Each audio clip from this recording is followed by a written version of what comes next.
Okay, so we live in a world that basically screams for us to share every single moment, right? But a quiet rebellion is brewing. You've probably noticed it. Some people are choosing silence, and it's not for the reasons you might think. Today, we're going to dive into the powerful psychology behind living an unshared life. I mean, you've definitely seen this. You have a friend who goes on these incredible trips, eats amazing food, but their social media, it's a ghost town. And it's so easy to just assume, oh, they're just private, or, maybe a little boring. But what if their silence isn't passive at all? What if it's a deliberate, really powerful choice? And that's the core idea we're digging into here. This is not about being shy or having an uneventful life. It's about completely reframing this silence as an active, conscious act. You could almost call it a quiet rebellion. I mean, think about it. Every post is kind of like a little performance, isn't it? It's a digital bow waiting for a round of likes and comments. And that digital applause can start to feel like the only proof that our experiences even mattered. Well, this quiet rebellion is a direct pushback against that nonstop pressure to perform for an audience. So, how does this rebellion actually work in our brains?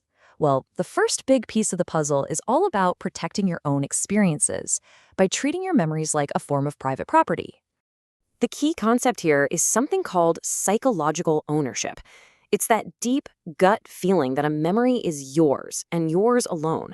It's part of your identity, a piece of who you are. It's not just something that happened to you, it's something you own. And this is where it gets really interesting. The second you post that photo of a perfect sunset, it kind of stops being solely yours. It becomes shared property, and suddenly it's open to the world's judgment, its interpretation, and its valuation. And the risks that come with that, they're pretty significant. All of a sudden, the value of that beautiful sunset is being measured in likes. A deeply personal moment can be completely misinterpreted by strangers. But here's the craziest part. Studies have shown that this feedback can literally change how you remember the event. You might start recalling the posted version instead of what you actually felt and saw in that moment. This leads us right into the second, and maybe even deeper, psychological driver behind this whole quiet rebellion. It's not just about protecting memories. It's about a fundamental question. Where do we get our sense of self-worth? This is all powered by something psychologists call an internal locus of control. Okay, it's a bit of a mouthful, I know, but the idea is actually super simple. It's the core belief that you are the captain of your own ship. It's the difference between thinking, I got that promotion because of my hard work, versus, I got it because my boss was in a good mood. One is internal, the other is completely external. And when you put them side by side, the difference is just, wow. With an internal locus of control, your worth comes from the inside. You decide if that concert was amazing. But with an external one, your worth comes from other people. You're motivated by that digital applause. And suddenly, the likes and comments are the ones that decide if your experience was truly meaningful. So here's the bottom line. People who live a quieter online life often aren't looking for an audience to validate their experiences because they've already done it themselves. The joy was in the moment itself, not in the retelling of it for others.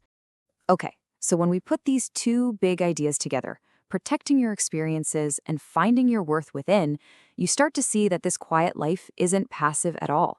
It's actually a pretty powerful strategy for navigating this wild modern world. So here it is, the two-step strategy of the quiet rebellion. It's pretty straightforward. First, you actively protect your experiences by holding on to that psychological ownership. You keep them for you. And second, you cultivate your sense of self-worth from the inside out. So you become your own source of validation. All right, let's pull all of this together really quickly. What have we learned? We've learned that not posting is often an active choice, a rebellion against needing that digital applause. It works by protecting your psychological ownership of your memories, and it's fueled by an internal need for validation, not an external one. And ultimately, it's a powerful strategy for building a solid sense of self in a very, very loud world. And all of that leaves us with one final question to think about.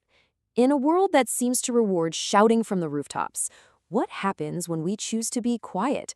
What kind of power might you find not in what you share, but in what you choose to keep, just for yourself?